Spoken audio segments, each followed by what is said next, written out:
Hey, how's it going?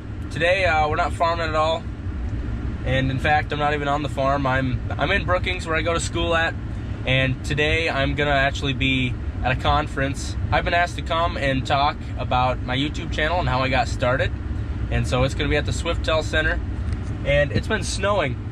I think it's October 12th today, and my pickup is full of snow, and we haven't started harvest yet. We haven't started beans. We still got wet corn to do. We still got our silage to do. And so it's kind of a mess. It's a heck of a year. But right now I'm gonna drive over, and I'm going to, when I'm speaking, I'm gonna put the camera up. That way I can share with you and the audience how I got my start on YouTube. So stay tuned. Thanks for watching. Cole currently studies agronomy at South Dakota State University. So let's please welcome Cole Sonny. Thank you. There you go, buddy. My mom wanted to see this, so I'm gonna set my camera up.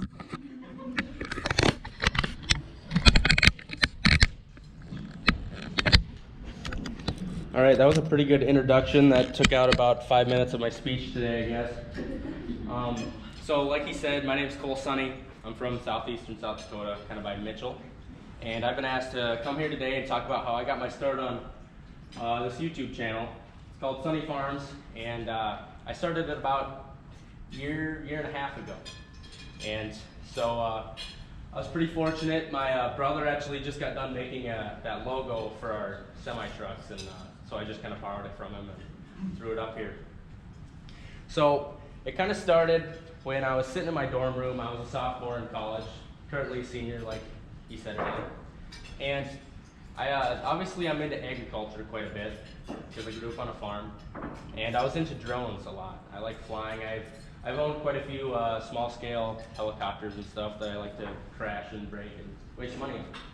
So I was looking into starting a business where we could work with drones, agronomic drones that could take NDVI and also that could be used for crop scouting.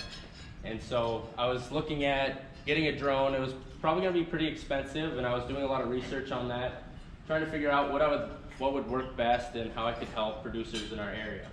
So the plan was to get a drone that could take these NDVI videos, and we could help make variable rate nitrogen prescription maps for farmers. So I was looking into it, kind of getting into what I would charge and how much return I would get, and it wasn't looking very good, to be honest. So I decided, well, maybe I shouldn't waste my time, waste my energy and money on this idea. But I'm stubborn and I like drones, and so I still bought one anyway. This drone didn't have the complex camera used for NDVI, but it could get the job done and for other things, and I knew I'd use it for crop scouting on our own fields and maybe checking on the cattle, especially if something got out in the corn. I could fly above and see if I could find it. And so I had a drone, and it was 2 summers ago, and I'd be taking videos and I'd edit them a little bit. In high school I took a class that taught us how to edit videos, and I used iMovie, which comes with a Mac laptop, and so it's pretty easy. And I learned quickly that videos from drones just kind of take up a lot of space on SD cards, and so I was like, well, what am I going to do with this? It's filling up my SD card. So I just edit it a little bit, throw it up on YouTube. That way friends and family and I, if I ever wanted to watch this video again, could check it out pretty easily. And also I could then delete it from my SD card. And so I made a few videos. One of them was us raking, planting, and just doing various jobs on the farm. And still wasn't really getting any attention. I'd get about 10, 15 views, just friends and family, didn't think much of it.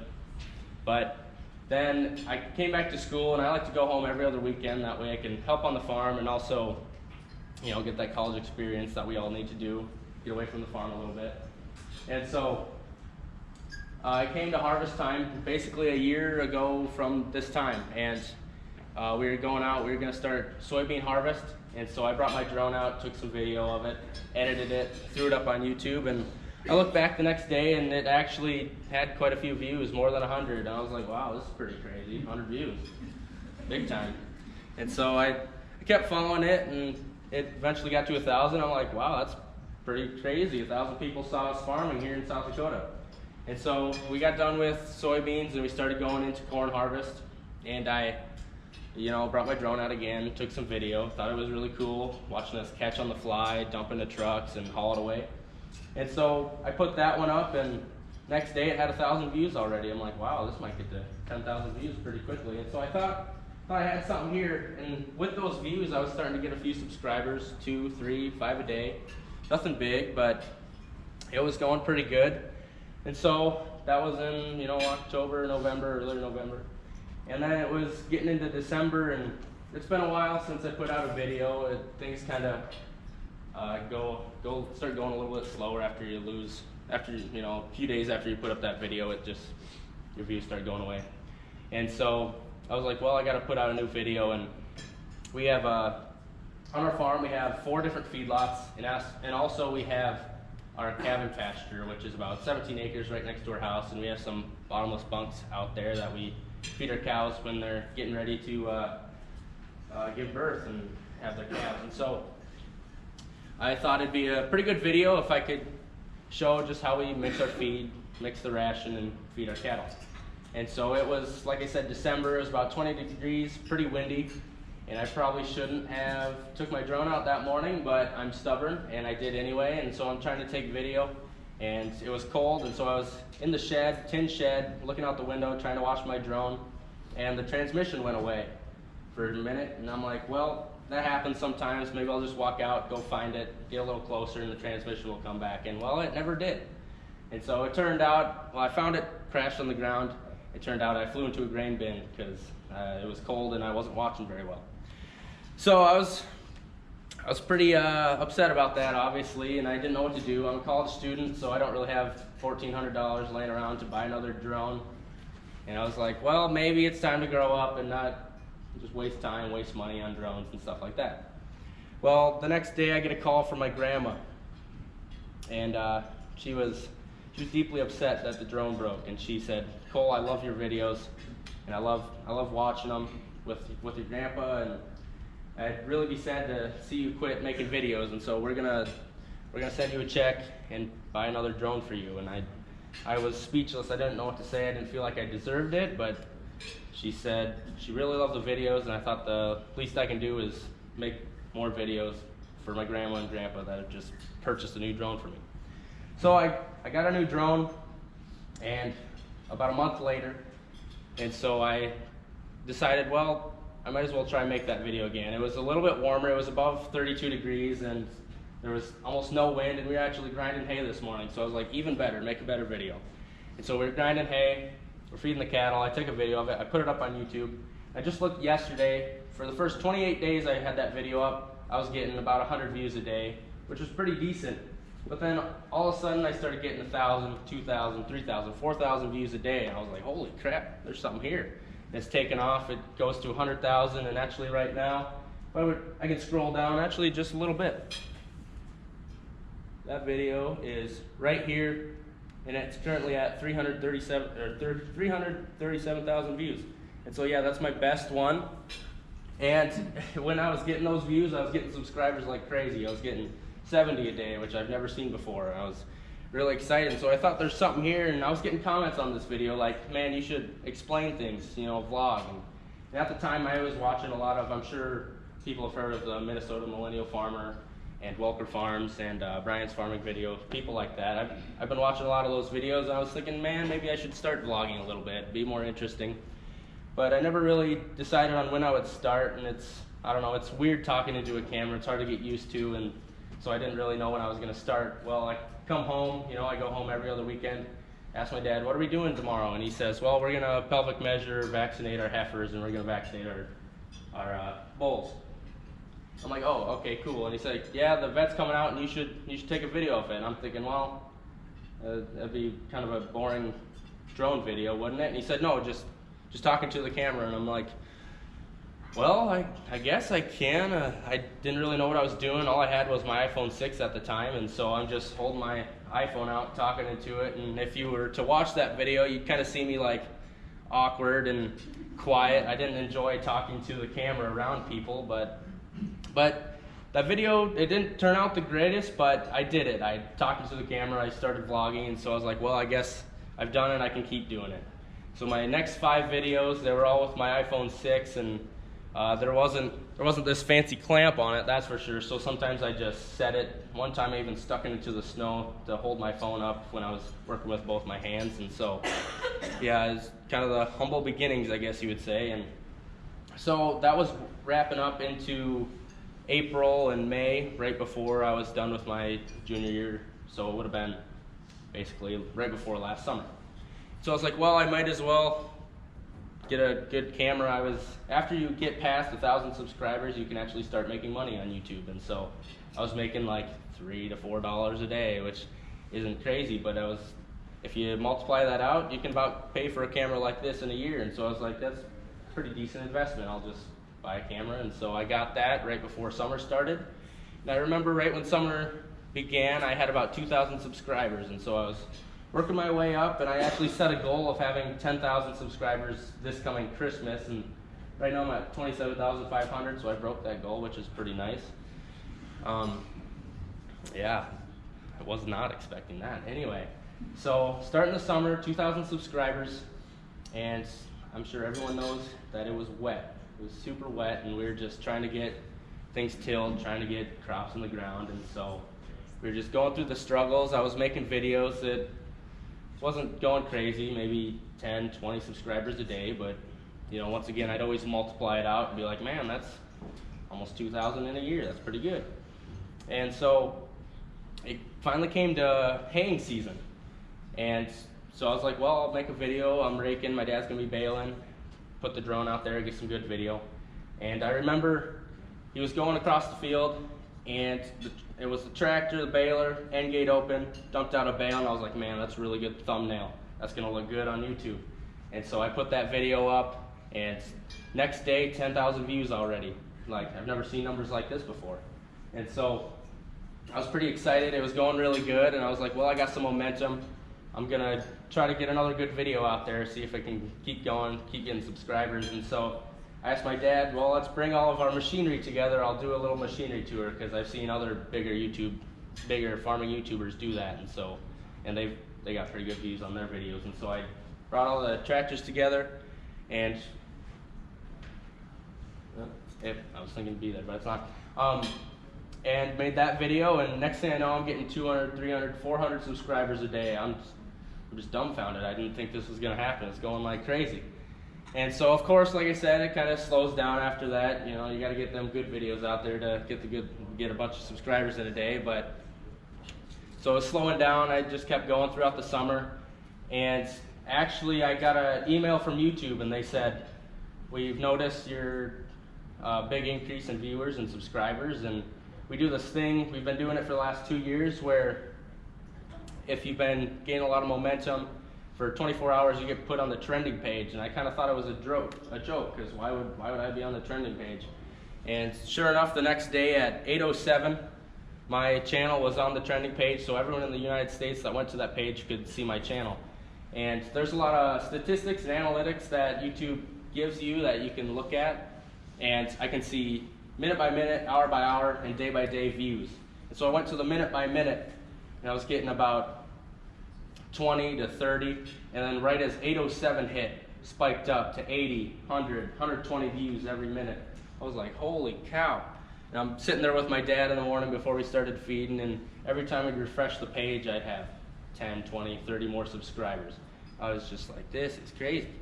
And so, yeah, we decided we should stay busy that day and not just sit in front of the computer refreshing the page.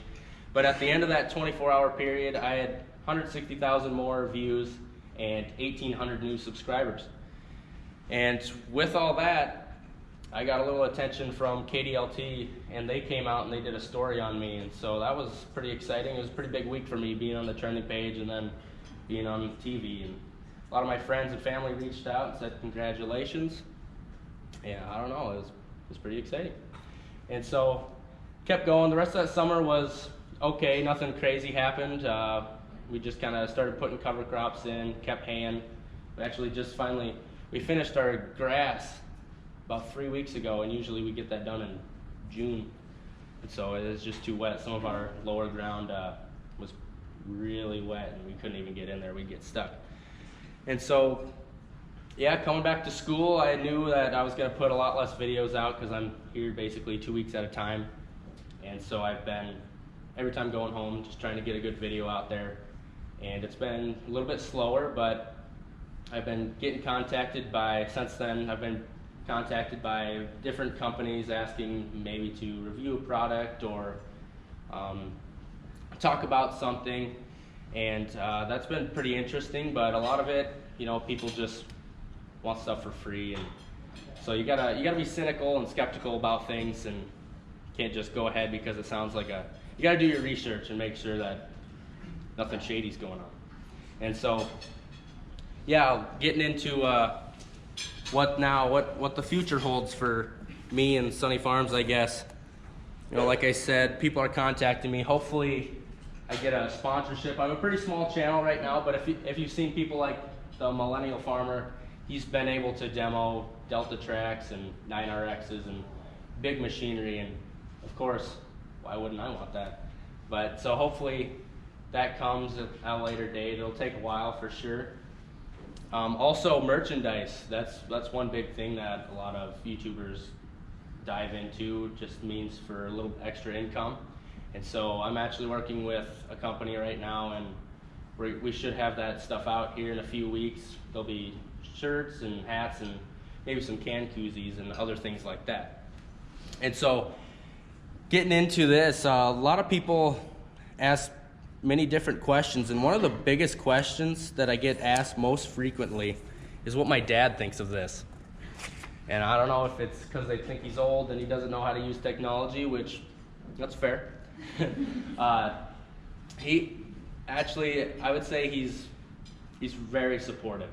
Like I said, the first time I ever vlogged, had a vlog style format, it was because he pushed me to do it. And so I owe a lot to my grandparents for buying me a new drone, which really helped this take off. And I owe a lot to my dad because he pushes me a lot. There's days where I'll walk outside and he'll be like, "Why don't you have your camera?"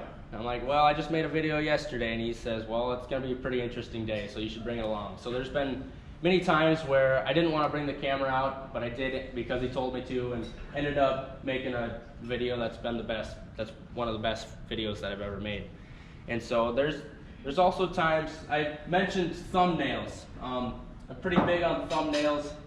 I don't know if any of these are appealing to you, but I try to make them as appealing as possible because that's the first thing people see on YouTube is a thumbnail. And also the title. These are pretty lame titles. I'm not good at that. I feel like I'm better at making a good thumbnail, but there's been times where, like, we're a go-go family, we try to get things done, but I call them and I'm like, "All right, I gotta get a good thumbnail for this. Can you stop what you're doing? Let's there's one day in particular, we were trying to outrun some rain, and he was planting sorghum and I was disking ahead of him. I just got done disking, and I called him, I said, "All right, I'm gonna pull up in front of you, don't hit me, I'm gonna take a picture just for a good thumbnail and then I'll be out of your way." And he just said, "Yep, okay." He could have said, "Man, we gotta get stuff done," but he's really supportive, and he does what I ask of him and more, and it's I don't know, I owe a lot to my dad, that's for sure. Kind of getting to the end of it. Let's see. I got a really unorganized list right here, I'm sorry. Let's see. Okay, so the last thing I want to hit on is what I like about being a farming YouTuber. And honestly, I get a lot of comments from people that are in the farming community and a lot from outside the farming community. And honestly, the best ones are from outside because they're always saying, "I don't know how I ended up here, but I learned a lot. Thank you for this video." And it's really awesome being able to educate people in how we farm, how we feed cattle, how we raise crops, because there's a lot of people out there that don't live like us and that don't know how it is. I have friends from Sioux Falls. They don't even know what a combine is. It's like, look out your back door, there'll be one right now. It's crazy how few people know what farming's really like, because there's a lot of people out there that honestly think that you're just trying to make a bunch of money and you don't care how good of quality their food is, when that's not true. We care a lot about it. We follow the rules. We make sure we read labels, and we make sure that things are done right. And I just hope that my channel helps shed some light on that, shed some light on how much farmers care. And so I think that's about all I have today. And I really hope you guys have some questions. Don't be afraid to ask. Yep. So you talked about like how you are not the best like titles and things like that. Mhm. Have you ever thought about like collaborating with someone else so they could help you? Yeah, I've thought a lot about that. You know, I always bounce ideas off my parents, and they see basically every video I make before I put it up on YouTube. But as far as helping with a better title, I guess I don't really know who else to ask. That's a good question. That's something I should look into. But yeah, I think my titles are pretty boring. Like if you saw that one, just one of those said new corn pit, like woo. Yeah, good question. Anything else? Yep. Okay, so if you, like, not gonna lie, I don't think I've actually ever seen any of your videos. Mhm. So maybe you have done one like this, but like, have you ever done more of like a controversial topic, like pesticides or like spraying or anything? Like, how do you get backlash from any of those? Like, how do you dealing with basically the haters? Yeah, that's a really good question. I haven't done one specifically on a controversial topic, but I did have a video where I was out spot spraying pastures. I was on the four-wheeler and I was using chemical, and I knew it was going to be somewhat controversial anytime you use chemicals. And so I kind of prefaced the video talking about the specific chemical, and I explained how the chemicals in the product have been studied well, and they block certain enzymes that people don't even have. And I started the video out like that, talking about how it's safe and how we handle it, and I was reading things off the label and I was explaining to people, but still I got a lot of backlash, and people were like, how can you spray that chemical in the field with cattle in it, and aren't they going to eat it? Aren't they going to ingest that? And I was like, well, first off, I don't see many cattle eating thistles, so they probably won't even eat it. But if they did, they're going to be just fine. It's a chemical that's been studied quite a bit, and we know that it's just fine. And they've studied how it travels through the animal, and there's always those withdrawal periods on, how long it should take, or how long you need to wait until you can put livestock in that field, and also how long you can wait to eat that animal. And both of them were 0. So yeah, that's a good question. I do get a lot of backlash from time to time, even just people saying, man, you are an inefficient farmer. A lot of people from Europe think we're inefficient, which is beyond me, but I don't know. But yeah, I do get a lot of backlash. Good question. Yep. Where do you see your YouTube channel or your social media business going in the future? In the future, well, I like to set goals. Like I said, I wanted to be at 10,000 by Christmas, which I passed. Also, when I was asked to come here, I was like, man, I hope I'm at 30,000. I didn't quite make it, but I'm hoping in a little bit more than a year to be at 100,000. That's a pretty big goal, but yeah, I hope to keep growing. I hope to get a sponsorship in the future. That way they can help support me with cameras and other equipment. So basically, yeah, just keep growing, and kind of just to see where it takes me type of deal. I don't really know what's going to happen, but yeah, good question. Thank you. Anybody else? Yep. So like off of that, after college, would you just go back to the family farm and then continue making these videos, or would you like try to go somewhere else, or what are your plans there? Yep. Good question. I do plan on farming. Even if I didn't have this YouTube channel, I planned on going back to the farm and expanding on that. Coming back to the farm, you would think we need to expand because there's going to be more mouths to feed, more people to support, another man coming in. And so I've talked to my dad a few times about that. Like, we should probably be expanding. We need to figure out how I'm going to fit into this operation. And I'm kind of hoping this YouTube channel takes a little pressure off that, because land prices, have you seen them?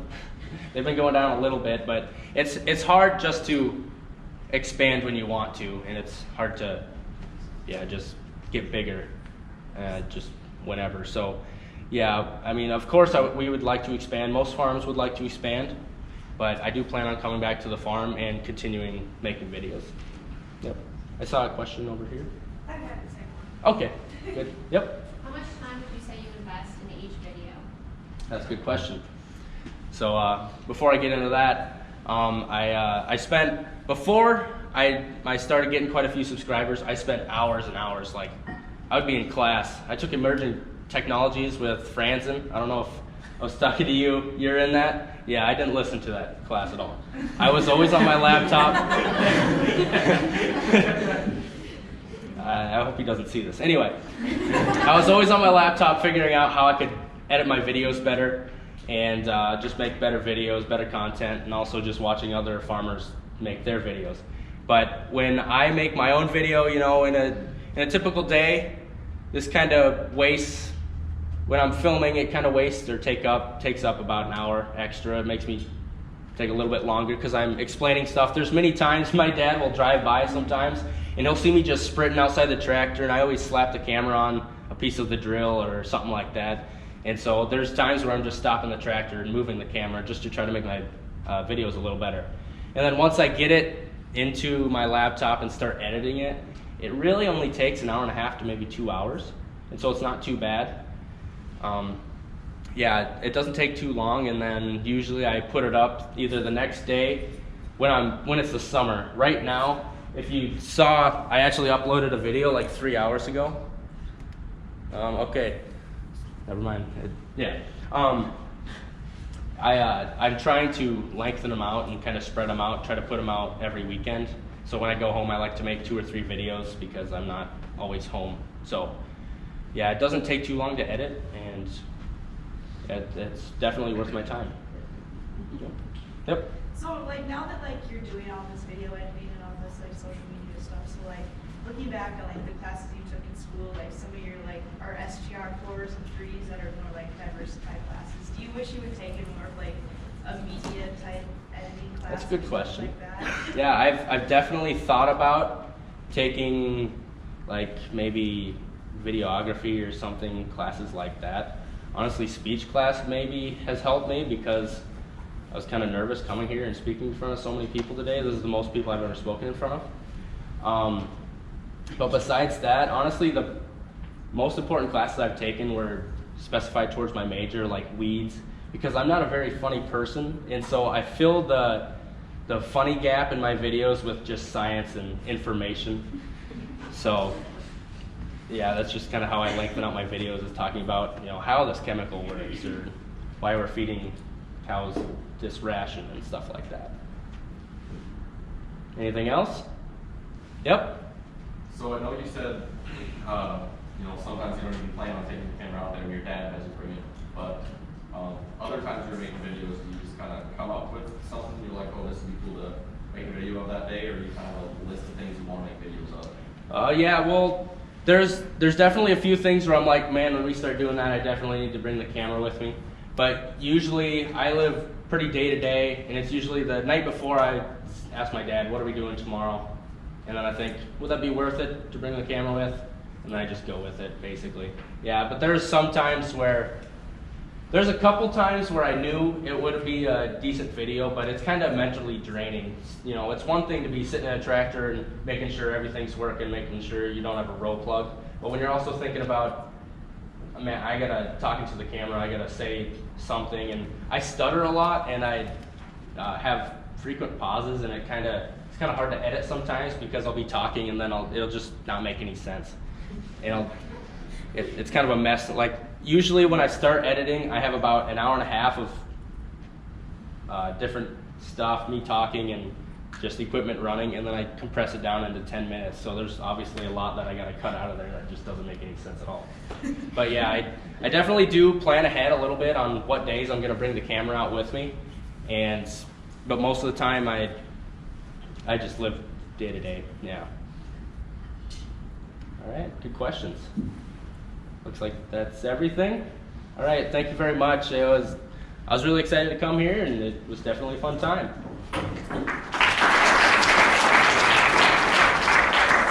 Well, I think that went pretty decently.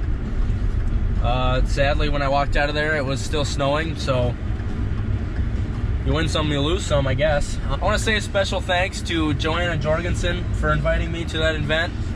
And I was talking to her, and it sounds like her brothers are the ones that told her about me, and and they're buddies from MTI, so shout out to Joanna's brothers and you MTI fellas that are watching right now. Thanks for watching, guys. Hope you learned something. I don't know. Have a good one.